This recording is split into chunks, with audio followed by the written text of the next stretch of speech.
کے قائل ہو جائیں گے، حالانکہ ان میں سے کچھ لوگ کلام اللہ یعنی تورات کو سنتے پھر اس کے سمجھ لینے کے بعد اس کو جان بوجھ کر بدل دیتے رہے ہیں، اور یہ لوگ جب مومنوں سے ملتے ہیں تو کہتے ہیں ہم ایمان لے آئے ہیں، اور جس وقت تنہائی میں ایک دوسرے سے ملتے ہیں تو کہتے ہیں جو بات اللہ نے تم پر ظاہر فرمائی ہے وہ تم ان کو اس لیے بتائے دیتے ہو کہ قیامت کے دن اسی کے حوالے سے تمہارے پروردگار کے سامنے تم کو الزام دیں۔ کیا تم سمجھتے نہیں؟ کیا یہ لوگ یہ نہیں جانتے کہ جو کچھ یہ چھپاتے اور جو کچھ ظاہر کرتے ہیں اللہ کو سب معلوم ہے؟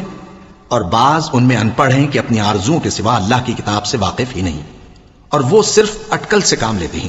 سو ان لوگوں پر افسوس ہے جو اپنے ہاتھ سے کتاب لکھتے ہیں اور کہتے یہ ہیں کہ یہ اللہ کے پاس سے آئی ہے تاکہ اس کے عوض تھوڑی سی قیمت یعنی دنیاوی منفعت حاصل کریں۔ سو ان پر افسوس ہے اس لیے کہ بے اصل باتیں اپنے ہاتھ سے لکھتے ہیں، اور پھر ان پر افسوس ہے اس لیے کہ ایسے کام کرتے ہیں، اور کہتے ہیں کہ دوزخ کی آگ ہمیں چند روز کے سوا چھو ہی